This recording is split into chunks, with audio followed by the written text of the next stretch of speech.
सचिव सुधांश पंत ने जिला कलेक्टरों की क्लास लगाई है। जन सुनवाई को गंभीरता से नहीं लेने पर फटकार लगाई है और कहा कि जन सुनवाई सिर्फ औपचारिकता बनकर रह गई है। बड़े जिले होने का बहाना नहीं चलेगा। जन सुनवाई में वीडियो कॉन्फ्रेंसिंग के जरिए जिला कलेक्टर से जुड़े थे मुख्य सचिव सुधांश पंत। सुधांश पंत ने जिलाधिकारियों की क्लास लगाई। जन सुनवाई को गंभीरता से ना लेने पर ही फटकार लगाई गई।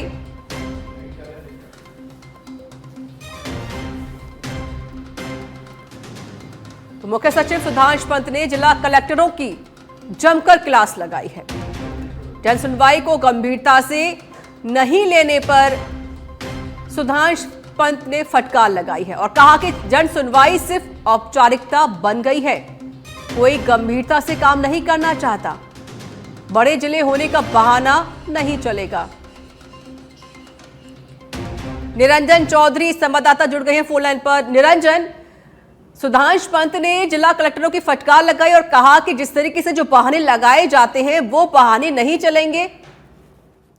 बिल्कुल, देखिए ऋचा, यहाँ पर पूरा जिला स्तरीय जो जन सुनवाइयां हो रही थी, ये पूरा मामला है जिसमें पूरे राजस्थान के जितने भी कलेक्टर्स हैं उनको मुख्य सचिव सुधांशु पंत जी ने जो है उनको जोड़ा था और उनके जिले में जितनी भी जन सुनवाइयां हो रही है उन जन सुनवाइयों का जितना निस्तारण किया जा रहा है उनको लेकर चर्चा होनी थी। यहाँ पर मुख्य सचिव सुधांशु पंत जी साफ तौर पर इन्होंने निर्देशित किया कलेक्टर्स को कि किसी भी तरीके की लोगों की समस्या के साथ कोताही जो है वो नहीं बरती जाएगी। उन्होंने कई जिला कलेक्टर्स को ये भी कहा कि आपके जो बहाने हैं किसी भी तरीके के वो यहाँ पर बिल्कुल नहीं चलेंगे। उन्होंने जयपुर, अजमेर समेत कई जिलों के कलेक्टर हैं, उनकी परफॉर्मेंस को लेकर यहाँ पर साफ तौर पर ये कहा कि आपके जिले की जो परफॉर्मेंस है, आपके जिले की जो जन सुनवाई का जो उनका निस्तारण का स्तर है वो बिल्कुल डाउन है। यानी कि आज आपके यहाँ जन सुनवाई तो हो रही है मगर उनकी समस्याओं का निस्तारण, जो आम जनता की समस्याओं का निस्तारण है वो यहाँ पर नहीं किया जा रहा। उन्होंने यह भी कहा कि कई ऐसे जिले हैं, कई ऐसे कलेक्टर्स हैं जिनकी शिकायत रहती है कि उनका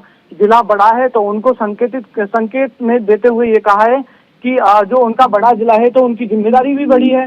हमने इसीलिए उनको बिठाया और उन्होंने यह भी कहा कि छोटे जिलों के जो अधिकारी हैं, छोटे जिलों के जो जिला कलेक्टर्स हैं वो बहुत अच्छा काम कर रहे हैं। यहाँ पर साफ तौर पर ये कहा उन्होंने कि किसी भी तरीके की कोई कोताही है सरकार में नहीं बरती जाएगी। यहाँ पर उन्होंने साफ तौर पर जो जिले हैं, देखिए ये बड़े जिले हैं ऋचा, जयपुर है, अजमेर है, जोधपुर है, तमाम ऐसे 4-5 बड़े जिले हैं जहाँ पर संतुष्टि रेट जो है जन सुनवाई की वो 30% या 30% से भी जो है वो कम है। उन्होंने, देखिए एक कलेक्टर हैं अजमेर के, जब वो लेट जुड़े जन सुनवाई में, जब वो वीडियो कॉन्फ्रेंसिंग में लेट जुड़े तो उन्होंने ये भी कहा कि कई कलेक्टर ऐसे हैं जो समय से नहीं आते हैं तो फॉर्मेलिटी करके चले जाते हैं।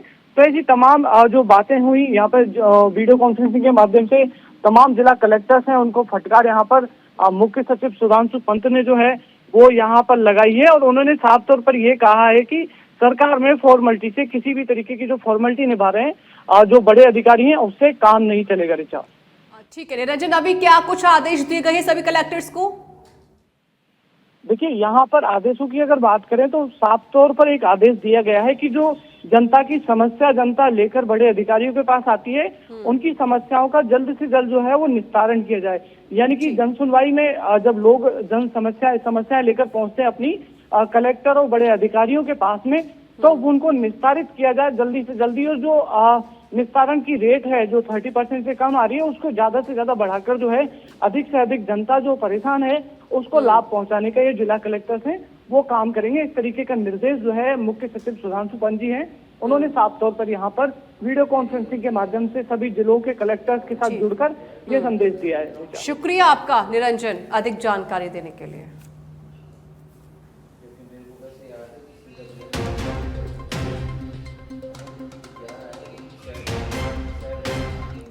कोटा से बड़ी खबर आपको बता देते हैं, जहां विज्ञान नगर स्थित मकान पर ईडी की छापेमारी कार्रवाई। विज्ञान नगर सेक्टर 4 में समुद्दीन के घर पर कार्रवाई हुई है। पिछले 10 घंटे से टीम पूछताछ कर रही है। स्क्रैप के ठेकेदारी और रेलवे में ठेकेदारी का समुद्दीन करता है काम। परिवार के 22 सदस्य के साथ ईडी के अधिकारी और पुलिस के जवान मौजूद हैं। कोटा से जानकारी आपको दे रहे हैं।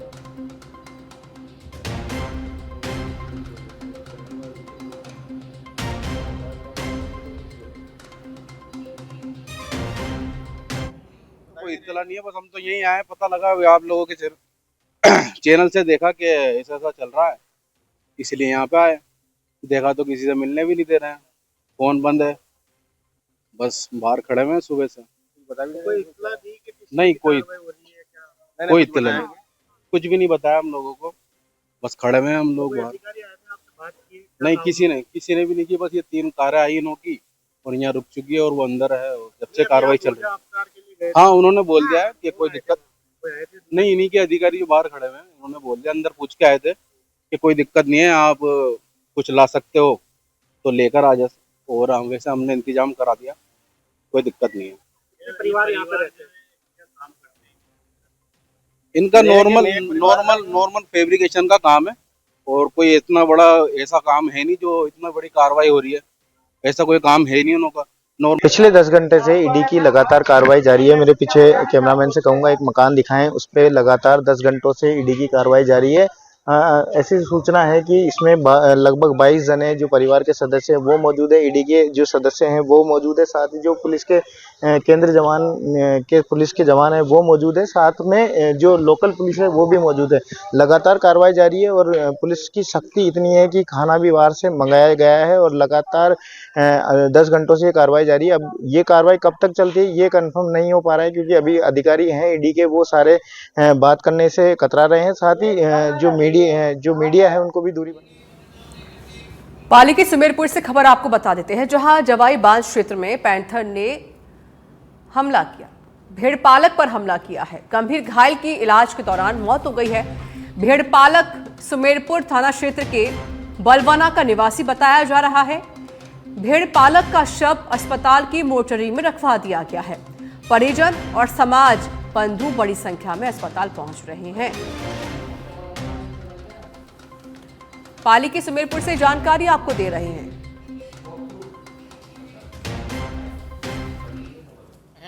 हमारे जो जवाई लेपर में गांव बलवना है, आदिवासी समाज का पशुपालक का लड़का है, और ये अपने पशुपालक आजीविका के लिए पशुधन लेके ये जंगलों में चराने के लिए जाते हैं।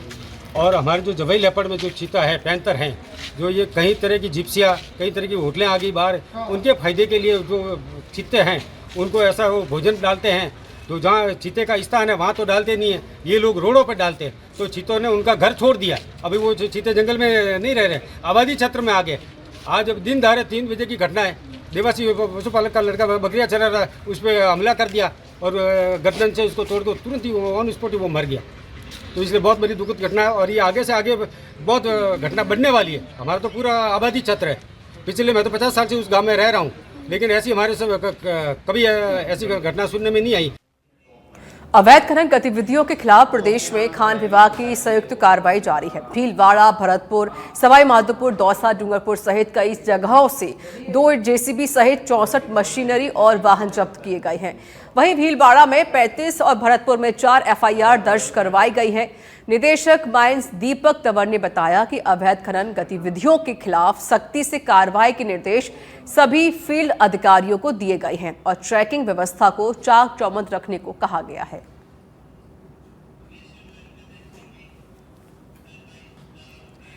पाली में जिला कलेक्टर एलएन मंत्री की अध्यक्षता में जनसुनवाई कार्यक्रम आयोजित हुआ। आयोजित जनसुनवाई में जिला कलेक्टर ने 66 प्रकरणों पर सुनवाई की है। साथ ही अधिकारियों को तुरंत समस्याओं के समाधान के निर्देश दिए गए। वहीं समायोजित वीसी में जयपुर से मुख्य सचिव और अन्य अधिकारी भी वर्चुअली जुड़े।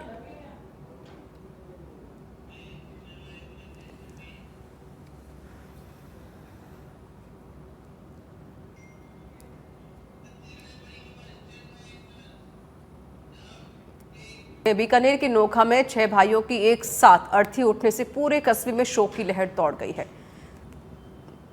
6 चिता एक साथ जलते हुए देखकर हर किसी की आंखें नम हो गई थी।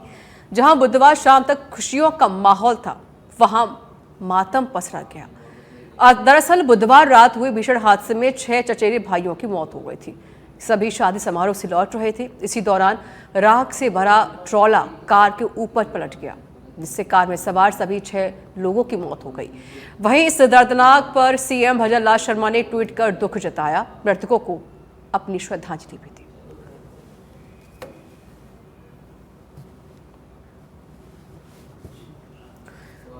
जालौर के भीनमाल में जिला स्तरीय जनसुनवाई के दौरान जिला कलेक्टर डॉक्टर प्रदीप गवाड़ी ने वीडियो कॉन्फ्रेंसिंग के माध्यम से अधिकारियों की बैठक ली। परिवादियों की शिकायतों पर डीएम ने अधिकारियों से संवाद कर प्रकरणों से निस्तारण करने के आदेश दिए। वहीं पंचायत समिति के वीसी हॉल में एसडीएम समेत सभी विभागों के अधिकारीगण मौजूद रहे।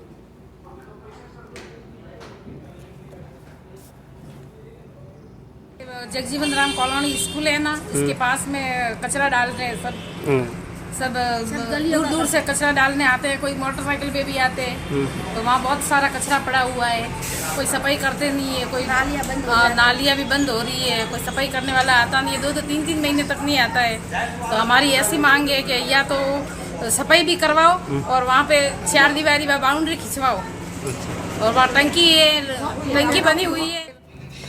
खबर जयपुर के दूदू से है, जहां बीजेपी मंडल अध्यक्ष दातार सिंह मरवा ने उप प्रधान कैलाश चंद्र जाट पर प्रधान चुनाव में क्रॉस वोटिंग का आरोप लगाते हुए तीखा हमला बोला है। यह विवाद तब और गर्मा गया जब दातार सिंह ने 4 साल पहले हुए प्रधान चुनाव का संदर्भ देते हुए कहा कि उस समय उनकी पुत्रवधू सरिता कंवर बीजेपी की प्रत्याशी थी, लेकिन परिस्थितियों के चलते पार्टी का शीर्ष नेतृत्व कोई कार्रवाई नहीं कर पाया था।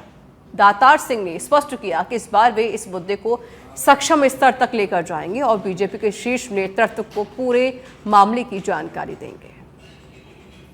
सिंह मरवा, जो कि वर्तमान में भारतीय जनता पार्टी दूदू उत्तर का मंडल अध्यक्ष हूँ।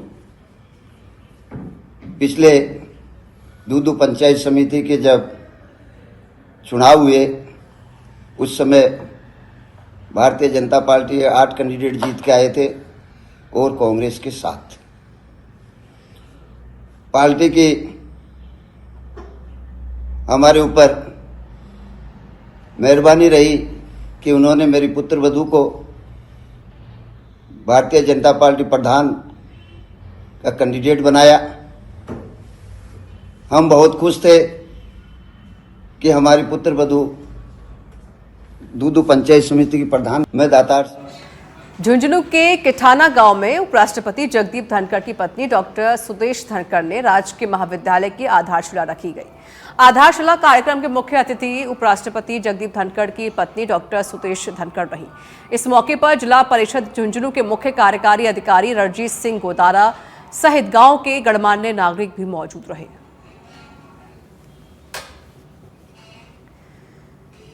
धौलपुर में पुलिस ने साइबर ठगी करने वाले 10,000 रुपए के इनामी बदमाश को गिरफ्तार कर लिया है। सीओ सिटी मुनेश मीणा के नेतृत्व में पुलिस ने इस कार्रवाई को अंजाम दिया। बदमाश विवेक लोगों को सरकारी योजनाओं का झांसा देकर उनसे खाता खुलवाकर उनके खाते से वह ठगी की राशि डलवाता था और रुपए का फर्जी टैक्स मैसेज भेजकर लोगों से वापस करने के नाम पर ठगी किया करता था। प्रतापगढ़ जिले में बढ़ते अपराधों पर अंकुश लगाने के लिए पुलिस ने कार्रवाई को अंजाम दिया है। पुलिस ने मोटरसाइकिल सवारों से लूटपाट करने वाले 2 आरोपियों को गिरफ्तार कर लिया। पुलिस ने सीसीटीवी फुटेज और तकनीकी साक्ष्यों के आधार पर गिरफ्तारी की।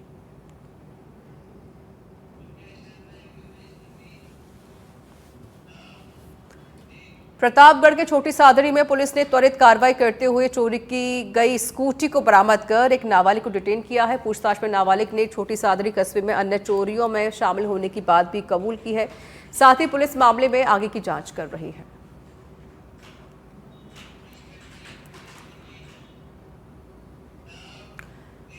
जयपुर से खबर है, जहां प्रतापनगर थाना पुलिस की कार्रवाई देखने को मिली है। ऐप के माध्यम से अपहरण कर फिरौती मांगने वाली गैंग का खुलासा किया गया। गैंग के सरगना सहित 4 आरोपियों को पुलिस ने गिरफ्तार किया है।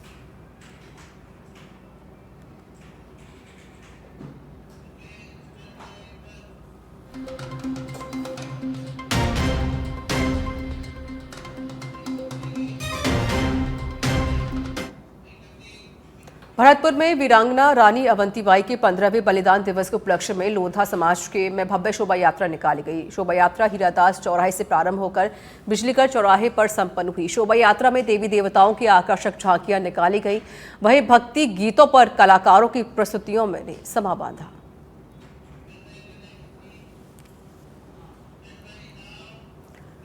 उदयपुर वाटी में विद्युत निगम द्वारा नई 11 केवी लाइन बिछाने का विरोध तेज हो गया है। दरअसल विद्युत निगम दंगी जोहड़ी इलाके से नई सब्जी मंडी तक नई विद्युत लाइन डाल रहा था, जिसका स्थानीय लोगों ने विरोध किया और उपखंड अधिकारी व बिजली विभाग के सहायक अभियंता मनफूल वर्मा को ज्ञापन देकर लाइन को ऊपर नहीं डालने की मांग की। तो फुट के गड्ढे हुए हैं, कल अगर उनसे उनके नीचे या तो अपने उठा लें या उनको बांका टेढ़ा हो गए हैं, कल को टूट के गिर जाएगा, फिर हमें पे मुकदमा दर्ज कराएंगे। प्रशासन वहाँ जाके चेक कर ले, वो जो पोल गाड़े हैं वो मतलब इतने डाले, डेढ़ फुट वो पोल में अंदर। जल्दी में क्या होता है, जल्दी में दादा इतने दाब के खड़े कर दिए, वो पोल हो गए बांके, गिरने की स्थिति में। अगर वो गिर गए तो हमें मत करना भाई, कल हमें मुकदमा दर्ज कराएंगे। अपने पोल है अभी संभाल ले या उनको उपाड़ के साइड में लगा दे। ये मांग रहा वो भी कौन है, और दूसरी वाला लाइन अंडरग्राउंड की कह रहा वह भी कौन कर रहा। और फिर प्रशासन लेगा, कल अति लाठी चार्ज करो, अतो सियाई अतो अत्याचार करो मारो ऊपर, तो बाबू मारो मतलब क्या बोला मारो, तो पब्लिक की सेवा करने को काम है या मानो लाठी चार्ज को या अति ताकत दिखाओगा। खैरथल नगर परिषद की प्रस्तावित परिधि का विस्तार कर परिसीमन में शहर की सभी दिशाओं के गांवों को शामिल नहीं कर भेदभाव किए जाने का मामला सामने आया, जिसे लेकर ग्रामीणों ने आक्रोश जताते हुए कलेक्टर को ज्ञापन सौंपा। ज्ञापन में बताया है कि 10 किलोमीटर तक के गांव को जोड़ा गया है, जबकि 5 किलोमीटर तक की परिधि में आने वाले मातौर गांव को खैरथल नगर परिषद में नहीं जोड़ा गया। जो परिसीमन होगा वो इसके 5 किलोमीटर के दायरे में होना है, तो मातौर बिल्कुल 5 किलोमीटर पर है, खैरथल निकलते मातौर है, जबकि खैरथल से दूर शामा का ये 8, 10, 12 किलोमीटर तक के गांव जोड़ दिए गए, मातौर को छोड़ दिया गया।